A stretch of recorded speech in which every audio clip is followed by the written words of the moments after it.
जळगाव जिल्ह्यात उष्णतेची तीव्र लाट कायम असून तापमानाचा पारा तब्बल 45.6 अंशावर पोचल्याने नागरिक हैराण झाले आहेत. प्रचंड उकाडा, अंगाची लाहीलाही करणारे ऊन आणि उष्ण वाऱ्यामुळे 2 जणांचा मृत्यू झाल्याची घटना घडली. यामध्ये अवघ्या 20 दिवसापूर्वी विवाह झालेल्या नवविवाहित तरुणीचा आणि मंदिराच्या एका पुजाऱ्याचा समावेश असल्याने हळहळ व्यक्त होत आहे. बाळद तालुका भडगाव येथील माहेर असलेल्या वैशाली सुनील मोरे वय 20 वर्ष यांचा विवाह 20 दिवसापूर्वी मोहाडी तालुका जामनेर येथील सुनील बाडू मोरे यांच्यासोबत मोठ्या उत्साहात पार पडला होता. नव्या संसाराची स्वप्ने रंगवत असतानाच काळाने अचानक घाला घातल्याने दोन्ही कुटुंबावर दुःखाचा डोंगर कोसळला आहे. मिळालेल्या माहितीनुसार मंगळवारी वैशाली आणि तिचे पती सुनील हे दोघे चोपडा तालुक्यातील एका लग्न समारंभासाठी दुचाकीने गेले होते. जिल्ह्यात तापमानाचा पारा प्रचंड वाढलेला असतानाही त्यांनी दुपारच्या कडक उन्हात प्रवास केला. लग्न समारंभ आटोपून सायंकाळी ते घरी परतले. दिवसभराच्या प्रवासामुळे वैशाली थकल्या होत्या. बुधवारी सकाळी त्यांनी घरातील नेहमीप्रमाणे स्वयंपाकाचे काम सुरू केले.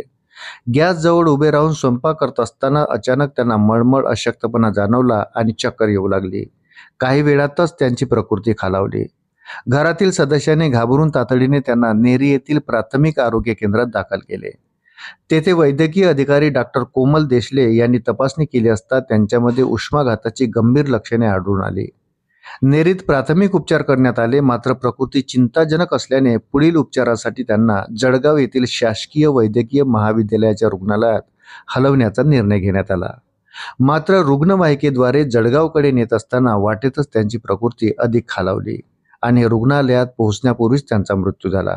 या घटनेमुळे मोहाडी आणि बाळद गावामध्ये शोककळा पसरली आहे.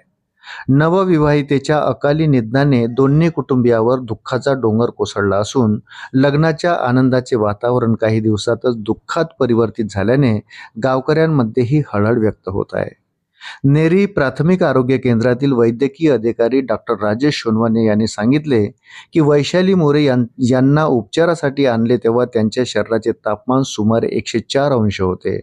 अंगावर मोठ्या प्रमाणात सूज आली होती.